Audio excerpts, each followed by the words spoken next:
Mas existe a mentira da esperteza. Quem mais usa mentira? Uma mãe narcisista, com certeza. A própria mãe, ela tá fazendo questão de simplesmente sambar em cima do túmulo da própria Marília Mendonça. O que eu de fato pensei foi entrar em contato, mas a gente nunca teve acesso a ela. Esse negócio vai dar cadeia, ainda vai dar prisão pra alguém, porque o negócio tá indo longe demais. Nos últimos dias, novas revelações começaram a expor um lado sombrio de Dona Ruth. E o que antes era apenas sussurro, agora vem à tona com provas e testemunhos. Ela teria tentado lucrar com a doença do próprio neto. Sim, o filho de Marília Mendonça, uma criança, pode ter sido usado como isca emocional e moeda de troca. Mas isso é só o começo. Murilo Huff rompeu o silêncio, e o que ele revelou não apenas desconstrói a imagem pública de Dona Ruth, como levanta questões muito mais profundas e perturbadoras. Comportamentos frios, manipulações sutis, controle velado. Aos poucos, as peças começam a se encaixar, e a história que parecia encerrada ganha contornos ainda mais graves, com toques de perversidade e narcisismo. E hoje vamos mergulhar no que talvez seja o início do fim de uma grande farsa emocional. Já deixe seu like. Meu nome é Gama e você está no canal Tesouro da Mente. E aí, Gama? E aí, pessoal? Olá, vamos hoje fazer uma análise mais a fundo de uma situação bem delicada, né? Que tá dando muito o que falar. Pois é, uma situação familiar que acabou virando um caso público bem complexo. Exato. A gente está falando da disputa envolvendo a Dona Ruth, que é a mãe da Marília Mendonça, e o cantor Murilo Huff, pai do Léo, o filho da Marília. Isso. A gente tem aqui um material variado para analisar. Tem entrevistas, tem reportagens, análises de comportamento. E muitos comentários de internautas, né? A gente deu uma olhada especial no que o pessoal tá falando, principalmente no Tesouro da Mente. Ah, sim. E a nossa missão aqui é tentar entender as várias camadas dessa história toda. A questão da guarda da criança, as polêmicas financeiras. E claro, essa reação super intensa do público, né? Como as pessoas estão vendo tudo isso. Então vamos lá, vamos tentar desamaranhar esse novelo. Por onde a gente começa? Talvez pela guarda. Acho que sim, porque foi o estupim mais recente, né? O ponto de partida para essa fase mais tensa da história foi essa mudança na guarda do Léo. Que antes era compartilhada, certo? Entre o Murilo, pai, e a Dona Ruth, a avó. Exatamente, era compartilhada. Só que aí a Justiça, recentemente, concedeu a guarda unilateral provisória para o Murilo. Unilateral provisória. E quais foram os motivos que levaram a essa decisão? Pelo que a gente viu nas fontes, a coisa foi séria. Foi bem séria. A decisão judicial, pelo que consta, ela cita indícios de alienação parental por parte da Dona Ruth. Alienação parental. Que é quando um dos lados tenta, digamos, queimar a imagem do outro para a criança, né? Prejudicar essa relação. Isso, exatamente. E, segundo consta no processo, teriam surgido relatos, até mensagens, que indicariam que ela talvez estivesse omitindo informações importantes sobre a saúde do neto.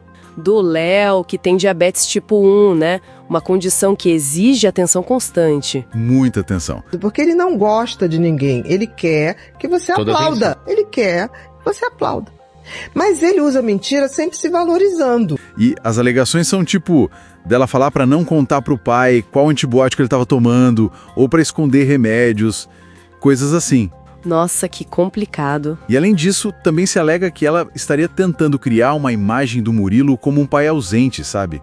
Distorcer essa percepção para a criança. Entendi. É uma acusação bem grave. Mas a Dona Ruth se manifestou sobre isso, né? Eu lembro daquela entrevista dela pro Fantástico. Sim, ela deu uma entrevista e negou tudo isso. Ela afirmou que sempre existiu respeito entre eles, que a relação era boa. E que tudo teria desandado depois que o Murilo entrou com esse pedido de guarda. Ela até mencionou um episódio, um desconforto dele num evento de Dia das Mães na escola. Mencionou? Só que aí a gente tem outras informações que meio que conflitam com essa versão dela, né? É verdade. Pelas fontes, parece que o próprio marido da Dona Ruth, o David, teria dito em audiência algo diferente. Exato. Teria afirmado que a relação entre ela e o Murilo já não era boa, que faltava diálogo. Isso, claro, enfraquece um pouco a narrativa que ela apresentou na TV, né? Com certeza. Deixa a situação ainda mais nebulosa. Então, assim, existe a mentira diplomática, mas existe a mentira da esperteza. Quem mais usa mentira? pra impressionar? O narcisista. E essa tensão toda não fica só na guarda, né? Ela se estende e muito para a questão financeira. Ah, sem dúvida. A questão do dinheiro é outro ponto central de toda essa polêmica, especialmente a divisão da indenização do acidente aéreo. Que foi um valor considerável, né? Falou-se em cerca de 2 milhões de dólares, se não me engano. Isso, por aí. E a divisão desse valor gerou muita controvérsia. A versão da dona Ruth e do advogado dela é uma. Eles afirmam que a forma como foi dividido, quase metade do valor indo para o Léo, que na época do acordo era representado legalmente por ela, e pelo Murilo. Exato, o Léo ficou com a maior parte. E o restante sendo dividido entre as outras 4 famílias das vítimas do acidente. Eles dizem que isso foi uma decisão da justiça ou uma proposta que veio da própria empresa de táxi aéreo. É a versão deles, só que essa versão não bate com o que outras pessoas envolvidas dizem. E não mesmo. A gente viu relatos de familiares das outras vítimas, como a Vitória Medeiros, que é filha do piloto, e também a viúva do produtor Henrique Bahia. E o que eles dizem? Eles contam uma história bem diferente. Afirmam que, na verdade, a equipe da dona Ruth é que teria exigido ficar com 50% da indenização total. 50%. Para a parte dela e do Léo. Isso. E que as outras famílias teriam aceitado esse acordo meio que pressionadas, sabe? Por receio de um processo judicial muito longo e também pela necessidade financeira mesmo. Nossa, então eles se sentiram injustiçados nessa divisão. Claramente. Eles falam em sentimento de injustiça. E tem mais. Surgiram áudios que seriam da viúva do Henrique Bahia, a Gabi, onde ela estaria, assim, suplicando para a dona Ruth para uma divisão mais igualitária. Áudios? Isso complica ainda mais a versão da dona Ruth, né? Porque ela afirmou que não teria conversado diretamente com as famílias sobre isso. Exatamente. Esses áudios, se confirmados, contradizem diretamente o que ela disse. E o narcisista não é que ele não tenha empatia, mas ele tem um grau reduzido de empatia. E para completar, o pai do Henrique Bahia também veio a público contestar a versão do advogado da dona Ruth. Então é palavra contra palavra, versão contra versão, é muita informação desencontrada e muita dor envolvida, né? Muita dor. Sem dúvida. E é nesse caldeirão de emoções, disputas legais e financeiras que a reação do público entra com força total, né? Principalmente na internet. Entra com tudo. A internet virou um tribunal, né? A reação foi, assim, massiva e, em grande parte, bastante crítica em relação à dona Ruth. A gente viu isso claramente nos comentários, em vários lugares, mas especialmente no canal Tesouro da Mente, que se dedicou a analisar o caso. Exato. Essa palavra narcisista apareceu bastante. Apareceu demais nos comentários que a gente leu. Muita gente usando esse termo para descrever a dona Ruth. Por exemplo, um internauta comentou algo tipo: "Que mãe é essa que não chora a morte da filha e só pensa em dinheiro?" É pesado. Muito pesado. E reflete uma percepção de falta de empatia, né? Sim. Outra pessoa, também no canal Tesouro da Mente, escreveu: "Ela não está preocupada com o neto e sim com a perda do dinheiro." Quer dizer, a percepção é que o foco dela estaria no controle financeiro, na herança, mais do que no bem-estar emocional do Léo ou no luto. E essa classificação de narcisista, então, vem sendo usada por várias pessoas para tentar explicar as ações dela que foram noticiadas. Exato. O público pega essas informações, a disputa pela guarda, a briga pela indenização, a forma como ela se porta nas entrevistas e tenta encaixar num perfil. E o perfil de narcisista pareceu fazer sentido para muita gente que está acompanhando o caso. E essa imagem negativa dela não se alimenta só dessas questões principais, né? Circularam outras histórias também. Sim, outras coisas que acabam reforçando essa percepção. Teve aquela história de que ela teria negado ajuda para uma cirurgia de um sobrinho, que é filho do irmão dela, o Abiciele, que também faleceu no acidente. Nossa, isso também. É o que circulou. E também comentários sobre ela supostamente não ser muito fã das músicas da própria filha, ou sobre ter feito procedimentos estéticos logo depois da tragédia. Quer dizer, são vários elementos que o público vai juntando para construir essa imagem, né? O narcisista, ele é uma pessoa que ele quer ser exaltado. Ele quer ser que você o admire. Ele quer palmas, mas ele conta opção de mentira pra você. Exatamente. A percepção pública é construída assim, a partir desses fragmentos, das ações que são relatadas, da análise das entrevistas dela, como aquela do Fantástico, que para muitos, ao invés de ajudar, acabou prejudicando a imagem dela. E algumas análises de comportamento não verbal também apontaram coisas, né? Lembro de um vídeo que analisava a linguagem corporal dela. Sim, tem análises como uma do canal Não Minta Pra Mim, que sugerem que a tensão, o desconforto da Dona Ruth durante as entrevistas poderia indicar que há mais coisas ali do que ela estava dizendo. E levantam até a hipótese de que essa briga pela guarda poderia ter raízes financeiras também. Exatamente. A hipótese de que talvez o controle sobre a guarda do Léo também significaria um controle maior sobre a administração do patrimônio dele, que é considerável. Não dá para afirmar, claro, mas é uma leitura que surge a partir da análise do comportamento e do contexto financeiro. Olha, esse negócio vai dar cadeia ainda, vai dar prisão para alguém. Porque eu não vejo outra saída a não ser essa, porque o negócio está indo longe demais e não me tá me cheirando absolutamente nada bem toda essa história. Hoje a filha do piloto gravou um vídeo, gente. Sabe, essa história vai ficar cada vez mais pantanosa.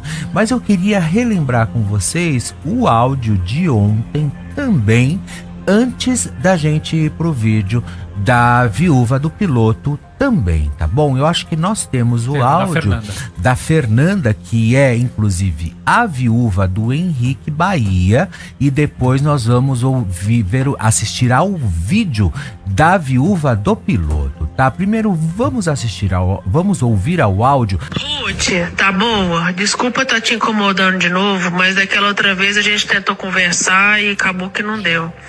Ruth, eu soube que o pessoal da Mafre, que é a seguradora do avião, estão com dinheiro pronto para poder pagar a qualquer momento a indenização do avião. Só que o que tá pegando é que um dos advogados de um dos pilotos não tá aceitando que vocês recebam 50%. Sabe? E os outros restantes dividem entre os 4. Ruth, eu vim te pedir pela misericórdia, velho. É sério. Eu sei que você perdeu sua filha, que você perdeu seu irmão, perdeu o Bahia, mas eu perdi o pai do meu filho. Eu só tenho o meu filho agora. Sabe? Eu lembro que você comentou comigo nos áudios acima falando que o que o advogado resolvesse, que você também resolvendo. Ruth, quantas coisas a Marília tem? A Marília tem, o Léo tem você. Tem o pai, que é cantor. Meu filho, não tem ninguém não, Ruth. Não, pelo amor que você tem em Deus. Nossa, eu não tô aguentando isso mais, Ruth. Nossa, eu tô só no meu limite. Não, por favor, conversa com o seu advogado. Libera todo mundo receber as partes igual. Não, pra ver se esse negócio desenrola. O meu filho já tá passando necessidade já. Eu tenho os meus pais, mas eu não tenho obrigação nenhuma de ajudar a criar meu filho não, Ruth. Não, por favor, Ruth. Não escuta o que seu advogado quer falar, não, porque o Léo tem um mundo pra ele poder conquistar também, entendeu? Do mesmo jeito que eu tenho que, trilhar as coisas do meu filho pra ele poder também conquistar o mundo. Ele tem o pai dele, cantor, tem condição, sua Marília vai deixar uma coisa maravilhosa pra ele, graças a Deus, deixou ele muito bem amparado. Agora o meu eu não tô tendo como amparar, não, Ruth. Por favor, interfere nisso. Eu tô te pedindo, não, eu tô te implorando. Meu Deus, é de partir o coração, pessoal. Olha, quando ela diz aquele trecho, Ruth, pelo amor de Deus, o meu filho, eu só tinha o meu marido e o meu filho, hoje eu só tenho o meu filho. Pelo amor de Deus, não faz isso com a gente, tipo pedindo clemência, misericórdia. Mas olha, a gente vai mostrar o vídeo agora da esposa do piloto, a viúva do piloto, a filha do piloto, tá? Que foi o cara que infelizmente faleceu também no desastre aéreo com que estava a cantora Marília Mendonça. E daí, trazendo esse vídeo, fechando, a gente desmembra tudo isso aqui pra vocês. Vamos ver. Porque nós não viemos a público antes. Essas outras 4 famílias que ficaram de receber esse seguro. A resposta é, nós todos estávamos no período de luto, sabe? Cada família estava vivendo o seu luto ali. Eu perdi o meu pai, pessoas perderam seu marido, o Léo perdeu a mãe dele. Então cada um tava num momento muito profundo ali. A gente não tava pensando em dar entrevista, não quis ir à mídia. Estávamos num momento de luto. Não sei se as outras famílias chegaram a pensar em ir pra mídia. Eu, como blogueira, pensei em um momento em ir pra mídia, mas eu pensei assim, em que isso vai ajudar? Não vai agregar em nada. E pode até atrapalhar, né? Pode até ser pior, mandar pra justiça mesmo, ou causar uma onda de hates a mim que já estava. Meu intuito nunca é incitar hate a ninguém. O que eu de fato pensei foi entrar em contato, né, com a parte da Marília Mendonça, mas a gente nunca teve acesso a ela, nunca cheguei a falar diretamente com ela, só falei com advogados. Outra coisa, isso ia continuar em segredo por mim, pelas outras famílias, até o ponto, tipo, a injustiça foi feito assim, eu não faço ideia de quem passou essa informação pro jornalista que veio primeiro com aquele vídeo falando tudo, né? Não faço ideia de como esse jornalista conseguiu essa informação, mas já que ele conseguiu essa informação, eu gostaria de esclarecer isso tudo, porque isso foi vivido por mim, na minha pele, pela minha família. Foram meses de acordo e, por último, tava só eu contrária ao acordo. Eu fui acusada até de ser gananciosa, mas, pelo contrário, eu só queria o justo para todo mundo, porque para mim não, de acordo com o documento, é um seguro por morte. São 5 mortes, tem que ser igualitário. São 5 vidas morreram, deveria ser igualitário. Mas não foi assim e um último passo, só eu estava ali contra o acordo. Então eu estava já empatando a vida de todo mundo e eu tive realmente que ceder até pro meu bem, porque estava rolando muita coisa. Mas eu entendo que todo mundo, em algum momento, por essa pressão, por tudo que houve, aceitou. Porque nós éramos, outro até motivo de por que a gente não veio a público. Nós éramos a parte mais frágil da corda. Em quem vocês iam acreditar? Numa anônima ou na mãe da figura mais famosa de sertanejo do Brasil? E eu entendo que todo mundo necessitava receber esse dinheiro logo. Tinham várias crianças envolvidas, sabe? Que precisavam ser providas, que precisavam ir para a escola. Eu também precisei, mas eu não sustento ninguém, né? Como mães, precisavam sustentar ali seus filhos. Olha, deem um like, pessoal, porque a nossa audiência já tá crescendo muito, mas muito mesmo, tá? Essa é a Vitória, que é a filha do Geraldo, o Geraldo era o piloto, inclusive, do que estava pilotando ali a aeronave quando ela caiu lá em Caratinga, né, no interior de Minas Gerais. Agora, dona Ruth, me desculpa, sabe, essa história tá mais do que tenebrosa, essa história tá tão macabra, mas tão macabra, com requintes de maldade, de crueldade. Essa história tá se tornando cada dia mais vil, mais mentiras elas vêm transbordando. Tá na hora do Robson, de você virar público, começar a realmente falar sobre algumas coisas, porque não é justo. Não é justo tudo isso que nós estamos ouvindo, tudo isso que está vindo a público e está sendo escancarado através agora dos próprios familiares. Você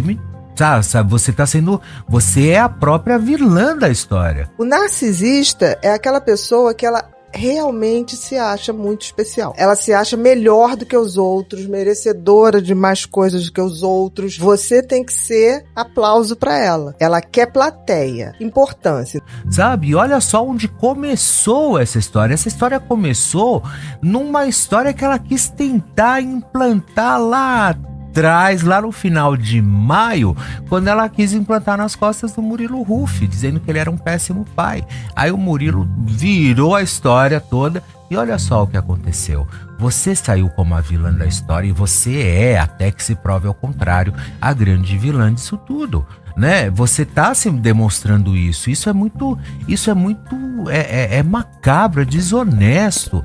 As outras pessoas têm família também. As outras pessoas têm amor pelos seus entes queridos. As outras pessoas tiveram pessoas que morreram e que tiveram as vidas ceifadas do dia pra noite. Sabe? Pessoas com saúde estavam todas bem e estavam todas legitimamente trabalhando.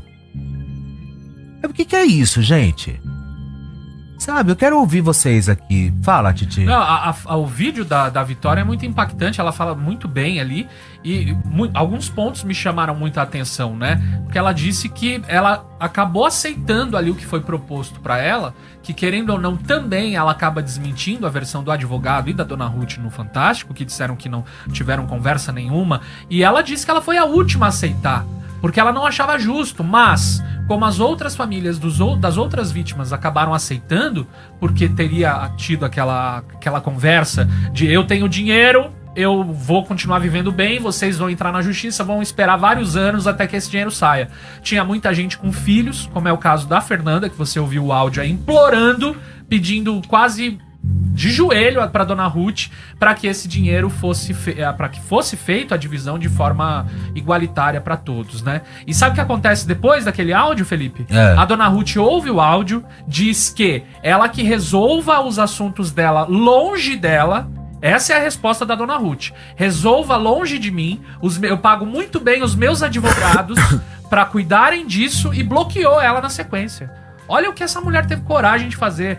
Ouvindo um áudio desse, a mulher ainda teve coragem de bloquear a pessoa e falou, vai resolver longe disso? De mim. Por questão judicial, a Gabi Cabrini não pôde mostrar. Mas ela leu lá na íntegra a conversa, ela leu, tem ela lendo, e por questão judicial esse print dessa conversa não pode ser mostrada, mas existe, segundo a apuração da Gabi Cabrini. Então é um absurdo realmente toda essa história, tá? E é o que eu disse aqui, cada dia mais que passa, a verdade tá vindo à tona, e a dona Ruth tá se ferrando cada vez mais. Ou seja, a própria mãe tá sambando em cima do túmulo da filha, né? A própria mãe, ela tá fazendo questão de simplesmente sambar em cima do túmulo da própria Marília Mendonça. Será que era isso mesmo que a Marília Mendonça queria? Será que era isso mesmo que a Marília Mendonça projetou para a vida dela, para a carreira dela, mesmo que hoje ela viva num outro momento ou num outro plano, seja lá onde for, não importa. Mas será que a Marília queria isso tudo?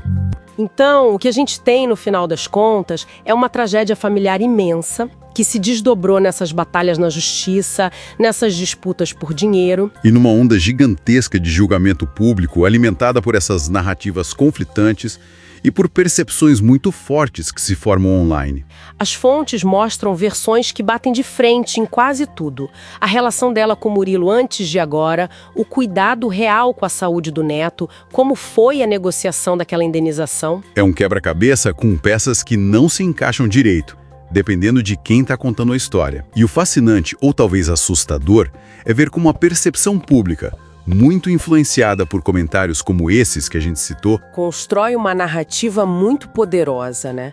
Uma narrativa que muitas vezes usa rótulos como narcisista ou gananciosa para tentar dar sentido a ações que acontecem num contexto de luto, de interesses financeiros enormes e de relações familiares que já deviam ser complexas antes mesmo da tragédia. Exato. É uma situação onde a dor é real, os interesses são reais, mas a forma como isso é interpretado e julgado publicamente ganha vida própria. Fica então uma reflexão, né?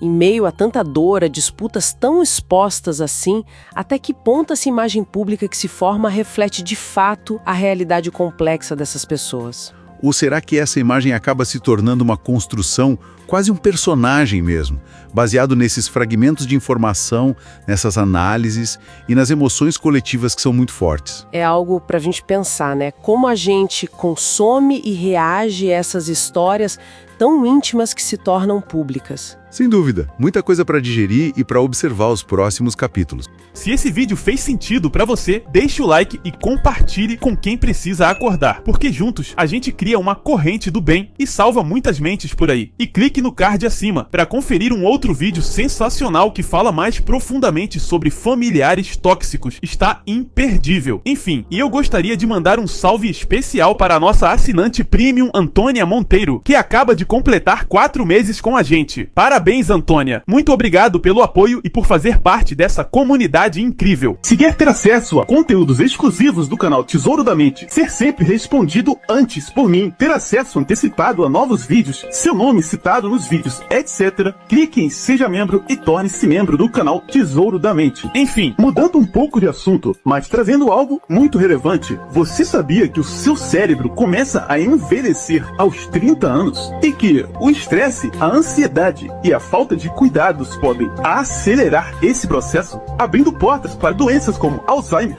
Pois é, mas não se preocupe, você pode reverter isso. Apresento a você os 3 pilares da saúde cerebral. Um método simples, barato, fácil de aplicar e comprovado para manter sua mente jovem, ágil e saudável durante toda a vida. Ao adotar pequenos hábitos diários, você vai melhorar sua memória, concentração e até reduzir o risco de doenças degenerativas. Imagine acordar todos os dias com energia mental renovada e foco total, sem perder a clareza de pensamento ao longo dos anos. Esse é o futuro que você pode construir agora. Clique no link que vou deixar na descrição e no comentário fixado que te ensinará tudo sobre como manter seu cérebro forte e otimizado. Não perca tempo, invista na sua mente agora e tenha acesso imediato. Ah, e ainda tem 2 bônus exclusivos para você. Um guia sobre burnout e outro para combater a névoa cerebral. Problemas que muitos enfrentam sem saber como resolver. Clique agora e comece sua transformação mental. Sua mente merece o melhor.